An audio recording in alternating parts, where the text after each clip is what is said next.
What's up, everybody, and welcome back to Fireside Giants. I'm your host, Anthony Rivardo, joined by my co-host, Alex Wilson, and there's one game left in this regular season, guys, and then it's decision time for the New York Giants and many of these key players who might be hitting free agency this offseason. There's one standout player who's going to be a free agent. It's Saquon Barkley. Once again, we know he was a free agent last year, got slapped with the franchise tag, wasn't so happy about that, became extremely disgruntled by it, but the Giants, Barkley, they ended up coming to terms on a one-year deal to get him not playing on the franchise tag, but on something else. It's kind of similar to the franchise tag. I think it was 1 year, $11 million, had a bunch of incentives in it. I don't think those incentives hit because I think they required a postseason appearance. So overall, just a disappointing season for the New York Giants, disappointing season for Saquon Barkley, didn't get that extra money in the contract, and now, once again, it looks like he's going to be a free agent, and it doesn't really seem like he or the Giants are close to coming to terms on a long-term extension. So here we are again. Is Saquon Barkley going to get slapped with the franchise tag for his second season in a row? Will they figure it out this time around? Will they get him on a long-term deal?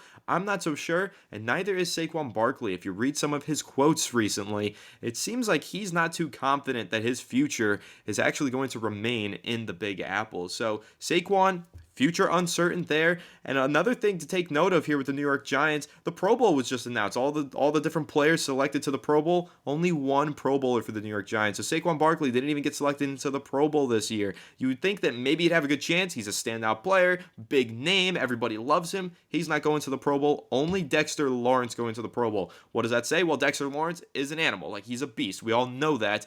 But there's also not a lot of top-end, star-studded talent on this team. I think that Bobby Okereke should have made it. He didn't, and a few other players maybe as well. But it's kind of disappointing to see, once again, the New York Giants with very minimal Pro Bowl talent this season. But we're going to go ahead and dive into both of those topics in today's episode. Before we do so, make sure to like if you do enjoy this episode, subscribe to the channel if you are new, ring the bell so you don't miss an episode, comment your thoughts on the topics down below in the comment section. If you listen on Apple or Spotify, please make sure to leave us a 5-star review, and go ahead and follow us on all of our social media channels at Fireside Giants. Without further ado, Alex, how are you doing today, my friend? And let's first talk about this Saquon Barkley situation, because again, it seems like his future is more uncertain than ever. It felt uncertain last offseason. It feels even more uncertain based on some of the things that he said this week to the media. So how are you feeling about Saquon Barkley and just kind of his very uncertain future here with the New York Giants? And do you think that he will be in Giants blue next season? Yeah, I mean, it's a question that a lot of people are asking. We haven't talked about it in a while, really, since he signed that 1 year, I guess, $10 million deal with a couple of incentives built into it. But, you know, right now we have to ask ourselves, what is Saquon's value to this team? And look, I'm not for overpaying running backs. I think it's a bad business. I think it's bad for really just, cap health. But Saquon Barkley is a lot more than just a running back to this team. Unfortunately, he's kind of, I guess it's not unfortunately, fortunately, I kind of feel like he's one of the only pieces keeping this locker room together at times. In lost seasons, years where the team is bad, when they've lost a couple games straight, they can't get things right. There were a lot of instances where this team could have collapsed to a degree that we may have not been able to get out of. We saw the anger, we saw the frustration and the distrust growing and festering earlier this year. But the Giants won 3 straight games, and then they've been competitive recently. They almost beat the Rams, they almost beat the Eagles. Look, we're not winning those games, but this team hasn't given up. And I think that you can't really sit here and act like Saquon Barkley hasn't been a big part of keeping this team together in the locker room. I mean, Anthony, you were such a big fan of Tommy DeVito, and think about how much Saquon Barkley played a factor in giving him that confidence and support. A new quarterback, a rookie coming in uncharted territory, and Saquon stood by his side and motivated him and kept him going and gave him that just a little bit of confidence to make a play. I think that goes a really long way, and I think there's intangible value to Saquon Barkley. So a lot of people are going to say, we should let Saquon Barkley go, and I get it, and I really do, I share the sentiment behind not paying running backs, but at this point in time, I'm okay with this. Okay, this is the only way I'm giving Saquon Barkley a deal. The only way. The contingency is the Giants need to draft a quarterback, right? They need to draft a quarterback because Saquon Barkley is a good piece to have next to a rookie quarterback to give him confidence, give him an outlet, and help this offense have at least somebody that opposing defenses have to game plan around. So at least you have a little bit more of a dynamic situation, whereas if you lose him, who do you really have? I mean, maybe you go after like a Zach Moss, someone to supplement his value, but you're losing that when you bring in free agents, I mean, you've heard Joe Shane say this before, when you bring in someone from outside your team, you're bringing in a new personality. You're bringing in someone that isn't, a giant, isn't, built from the mold you've been trying to kind of create. Saquon Barkley is a perfect giant, right? He says all the right things. He does all the right things. He gives back to the community. He's, maybe going to win the Walter Payton Award this year. The dude's a great guy. Like, he's generally a great guy. And I think that if there is a fair deal to be had, I'm okay with this. And I'll get your take on it. This is not just about being a running back. This is about being a leader. This is about being a captain. And this is about being the gel that this team desperately needs. We just traded away Leonard Williams, and he was the gel. Like, he was a guy that kept this locker room together. If you lose Saquon, you're throwing things up in the air in terms of, if things collapse, if things get worse, it's going to get bad. It's going to get really ugly. So I'm okay giving Saquon contingency. We draft a quarterback. I'm okay giving Saquon a 3-year deal with a clean out after the second season. A clean out, and no more than $12 million per season. That's my final kind of take. He was 26 years old. You get out after the deal when he's 28, 29, and you get him. And look, a lot of people say he's lost a step, and I get it. Like, I think he's lost a step too. I don't think he's the guy that we once had. But I also think the Giants aren't fighting for anything right now. Like, we've seen Saquon turn it up. We've seen him turn up that lever, and he dominates.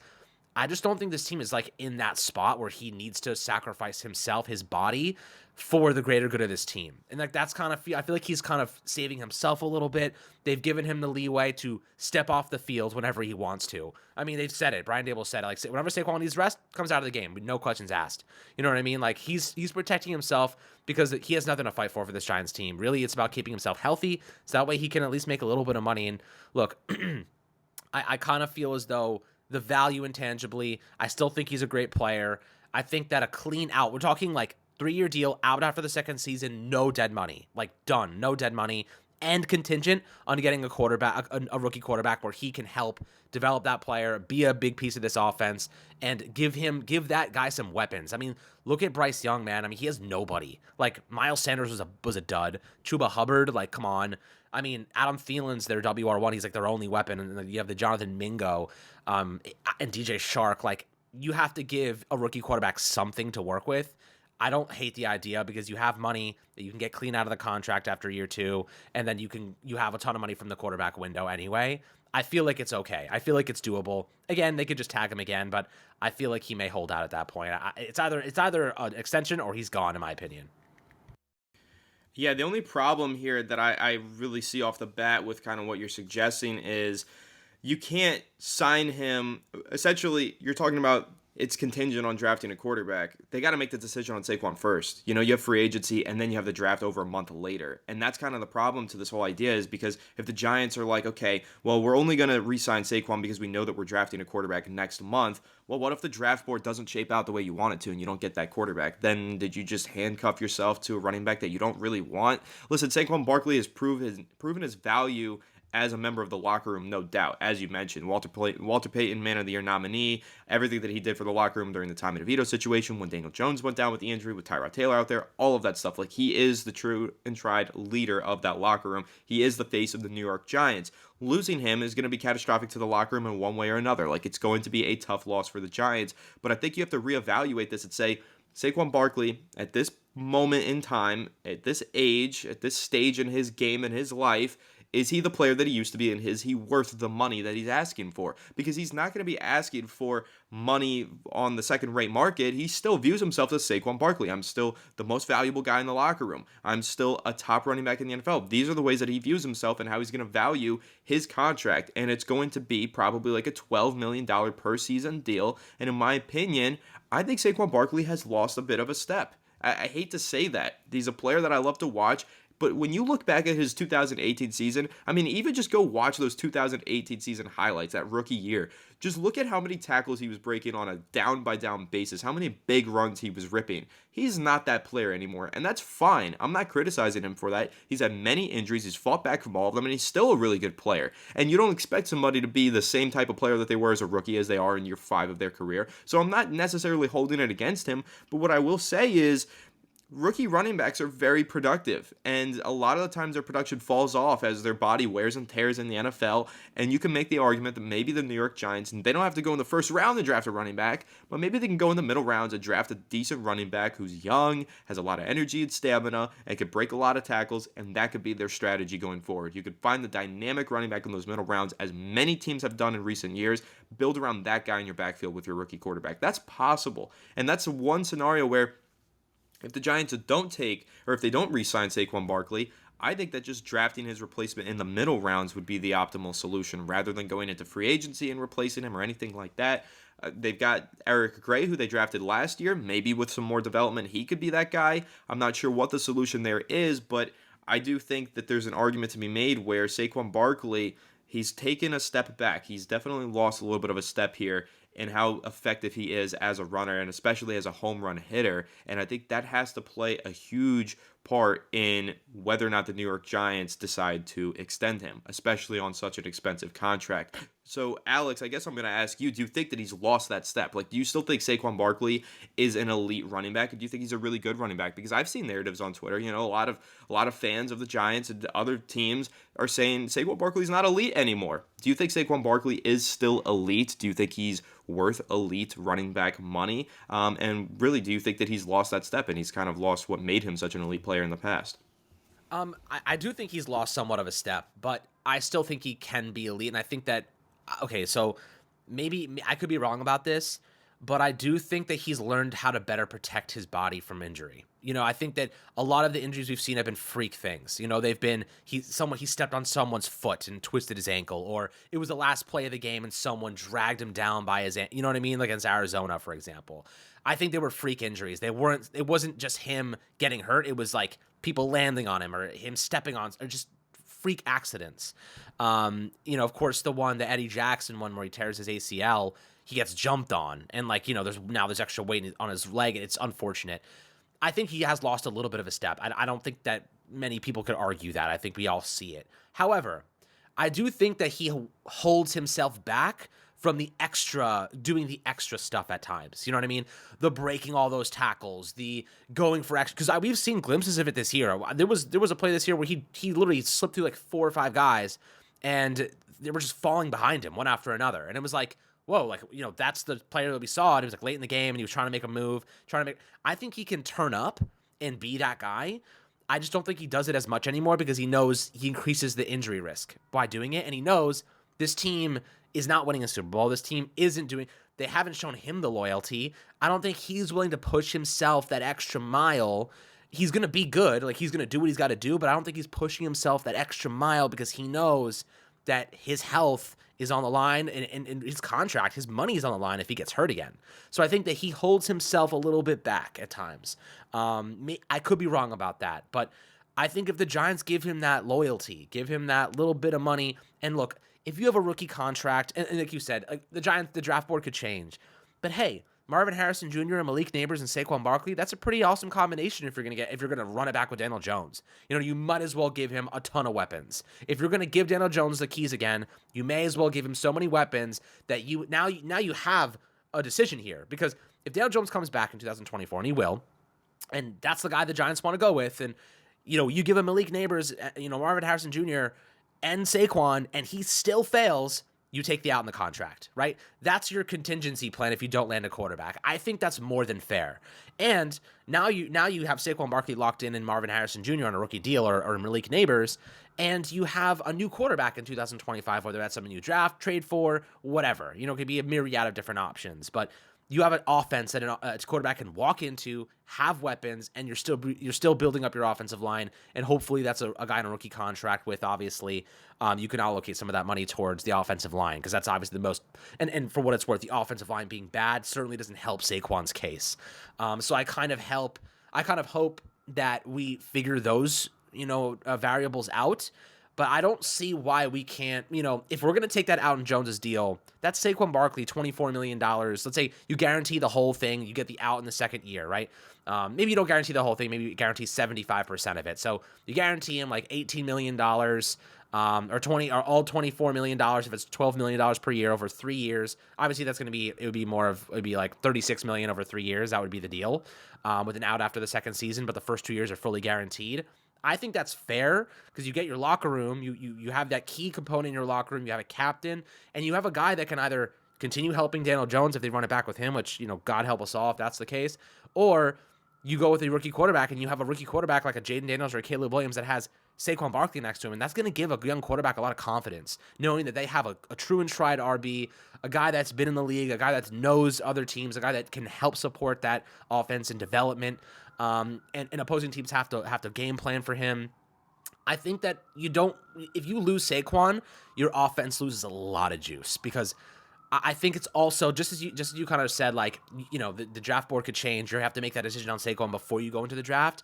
I still think, for what it's worth, taking shots on mid-round running backs, while it does pan out a lot, I don't trust our coaching and development to actually find that guy and to find like that really good RB that just suddenly produces in year one. I don't know if I trust our team to do that.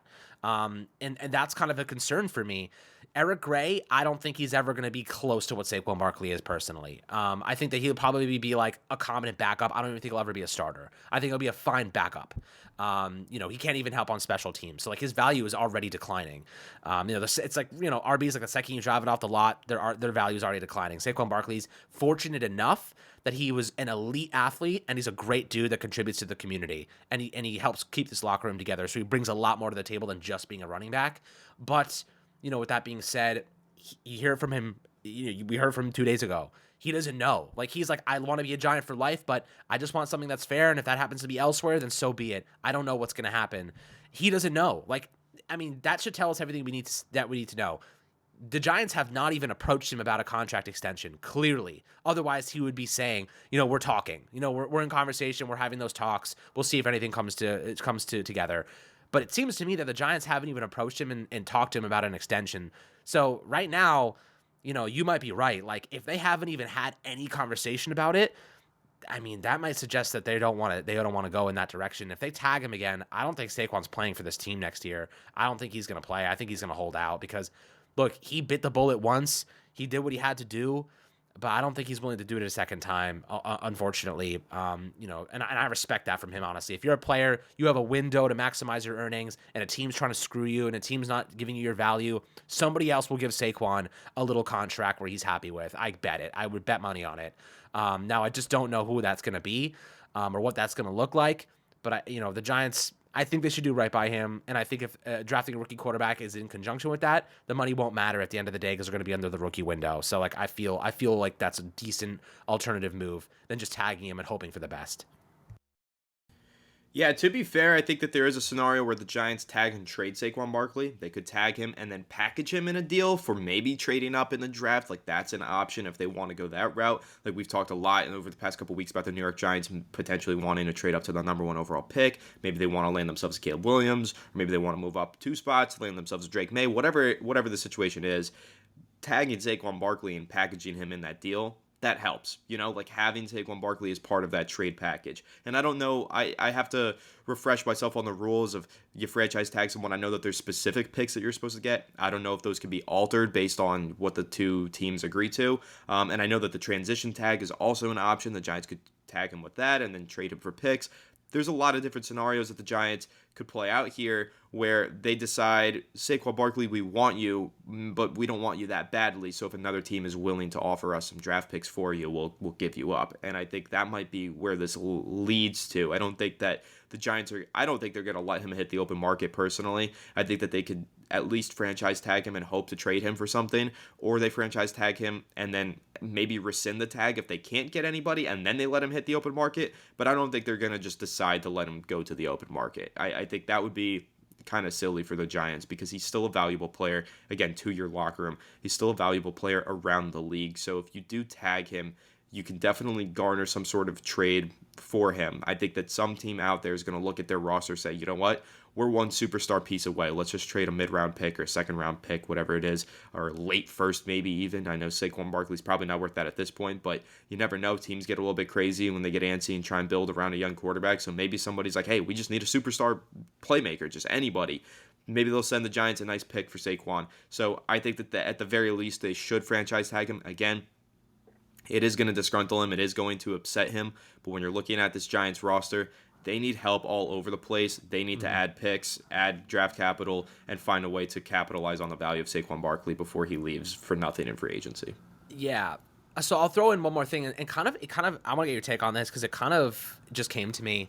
Tagging Saquon would be kind of a dick thing to do to him at this point, just because how much he's given back to the organization, how much he's helped this team fight through a lot of these really bad moments. It's not his fault, right?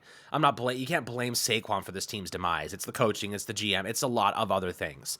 But the solid that they did to Leonard Williams, like the respect they showed to Leonard Williams, I have to believe that Joe Schoen should have the same respect to Saquon Barkley, because we heard he told Leonard Williams, like Joe Schoen went to Leonard Williams and said, like, do you want to be traded? Like, are you okay being traded? This could be a win-win for both of us. He was open and honest with Leonard Williams.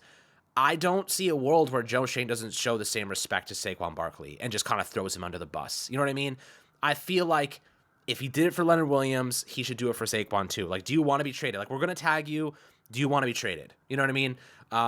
I feel like you have to show that respect to Saquon at this point. He's done enough for this team. He deserves it. And I think it's just good for your culture by giving him that option and saying, like, look, we don't really want to give you this contract. How do you think we should best go about this? We can tag you and trade you.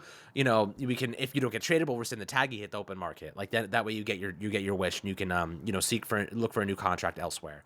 I just think that at this point, maybe a lot of people will say maybe the Giants don't owe Saquon anything. But I kind of feel like he's done enough for this team that he's at least owed a little bit of respect. You know what I mean? Just a bit of respect. I mean, he's a good dude.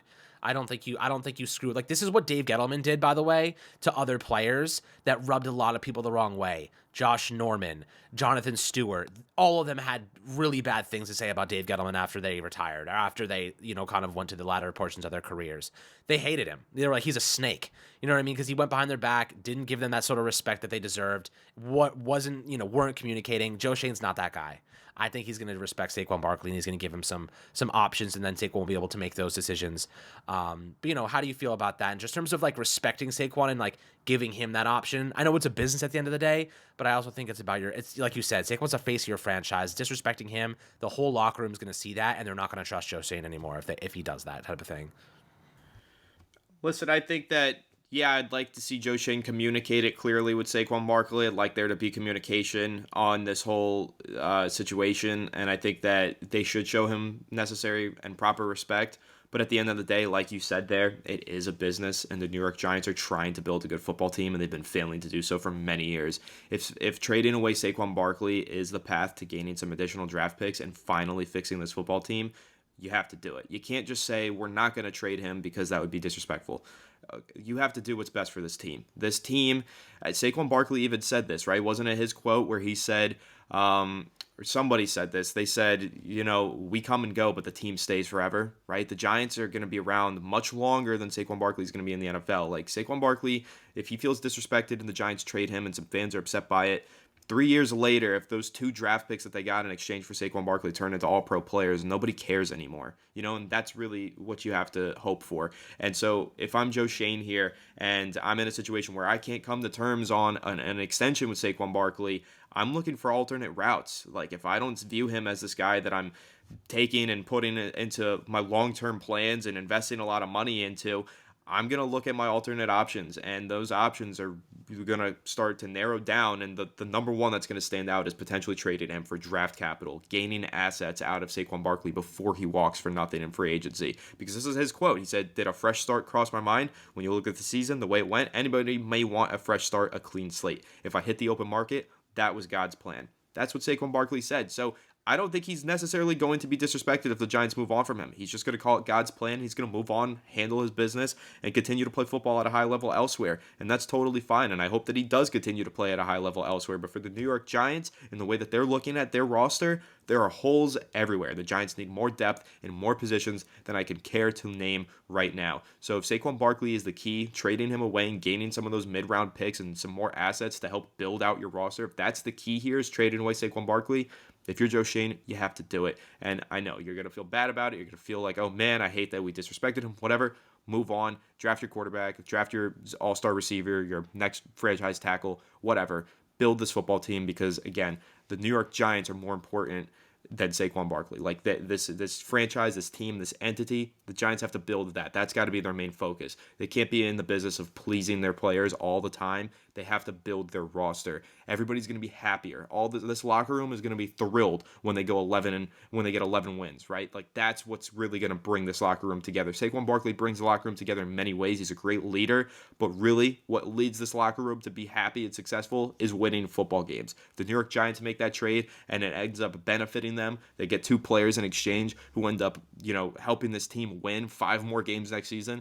That's what really matters to this locker room, is that the Giants made the right decision to help this team win games, and winning cures all. Winning cures everything. So that's what I would say to this whole, I don't want Saquon Barkley to be disrespected. I want him to come back on the proper deal. Like, I would like Saquon Barkley to remain a Giant, but the situation is what the situation is. And if the New York Giants have an opportunity to move on from him and get some assets rather than letting him walk in free agency, I think that's the way that they need to go. But before we wrap up, Alex, let's react to this Pro Bowl situation for the New York Giants. I think that Bobby Okereke should have made it. I know that he was leading the votes at one point, and then I don't know what happened. But when you're looking at the season that he's had, the stats that he's posted, I mean, his stats, you can't even compare them to anybody else in the NFL. He's posted stats that are just exclusive to the Bobby Okereke club here this season. And that's how well he's been playing at that inside linebacker position for the New York Giants. And it's great to see because the Giants haven't had a good linebacker in my lifetime.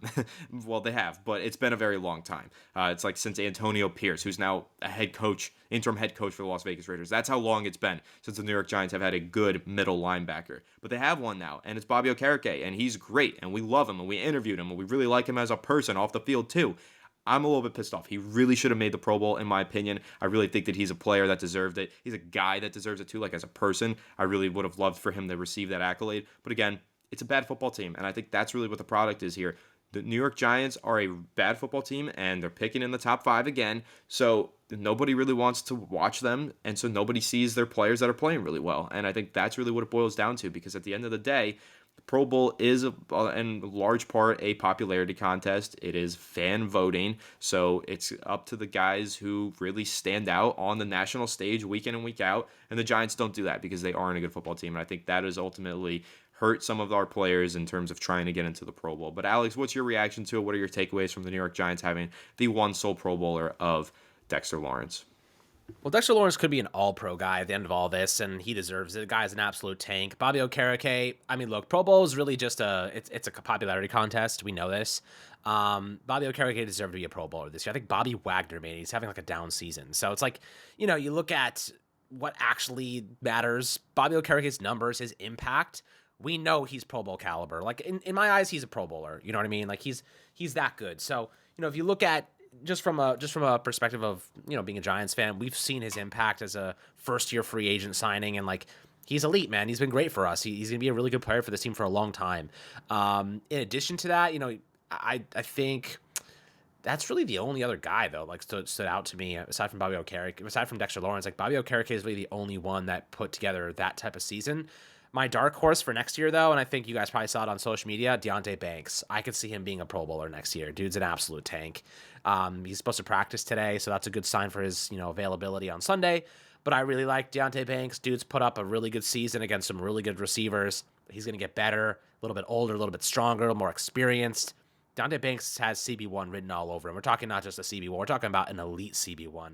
That's his upside. He hasn't even sniffed what his true potential could be. He could be something truly special. And look, truth is, Anthony, if the Giants have an elite CB1, an elite interior defender and pass rusher like Dexter Lawrence, if Kayvon Thibodeau takes a step towards like really good consistency, you have an elite left tackle, you have an elite linebacker, man, and you have some good receivers. Those are the fundamental pieces of building a good team. You know what I mean? If you keep Xavier McKinney, we'll see what happens. You have an elite pass rusher from the inside, an elite run stopper, and the same player, elite linebacker, elite left tackle. You have all these pieces. There is no excuse that this team should not be competitive in the future. I think that we have a couple of cornerstone guys that are getting better. You got to exercise that, man. You got to get the guy. You got to get the quarterback. You got to figure it out, because right now I just feel like we're wasting time. I feel like we're wasting careers. We wasted Saquon's crew. We're wasting Dexter Lawrence. We're wasting Andrew Thomas. Like, for goodness sake, we just signed him to long-term extensions, thank goodness. But the Giants right now, they gotta step on it, man. They gotta get the guy. They gotta get a quarterback. They gotta figure out the offensive line, because a couple of key pieces here that perform at even slightly above average mark. This is going to be a good team that can win some games. We've almost beaten some good teams here. I think we're not that far off from winning those games. We got to eliminate some of those mental mistakes, those big mishaps, like Tyra Taylor throwing it behind Saquon. We got to eliminate those things, but a good quarterback fixes a lot of those problems. A good offensive line fixes a lot of those problems. So we'll see how it goes. But right now, I hate wasting away some of that talent, because we got a damn lot of good young players developing into really good players. Yeah, I think that the Giants do have a few foundational pieces. Now it's just about finding a few more and hopefully developing the talent around them and creating a good roster. But right now, I don't know. It is a tough team. It is tough to look at this team and say that they're good. I mean, this isn't a good football team. They're missing some really key pieces as well. They've got an elite interior defender, Dexter Lawrence. They've got an elite left tackle. They have a few key pieces, but they're still missing a quarterback in the eyes of many. They probably need another, X factor in the receiving game. They probably need another X factor in their secondary. So they're missing some pieces as well. And I think that this is going to be a crucial offseason for the Giants. I mean, we've been saying that every year for the past several years, Alex, that we've been doing the show. We've been saying crucial offseason coming up. They got to get it right this time. They've failed to get it right almost every single time. Hopefully this time they get it right and they add in a few more key pieces, and 2024 is a better year for the New York Giants. But again, like you said, there are a few key pieces on this team already. There is some potential here. If they keep building around it, keep developing it right, get the right coaches and the right players in place. I mean, I don't think that they're that far off. They didn't finish with 2 wins. They're not picking first overall. They're not the worst team in the NFL. There is clearly some sort of talent on this roster. And again, as I said a few episodes ago, I still believe in Brian Daboll. So I have some hope for the future. I have some hope for the 2024 season. But again, crucial offseason coming up. We'll see what happens. And of course, we're going to be updating you on everything that the New York Giants do right here on Fireside Giants. So make sure to like if you did enjoy this episode. Subscribe to the channel if you are new. Ring the bell so you don't miss an episode. Comment your thoughts on the topics down below in the comment section. If you listen on Apple or Spotify, please make sure to leave us a 5-star review. And go ahead and follow us on all of our social media channels at Fireside Giants. But without further ado, we will catch you all on the next one. Have a good one. And let's go Giants.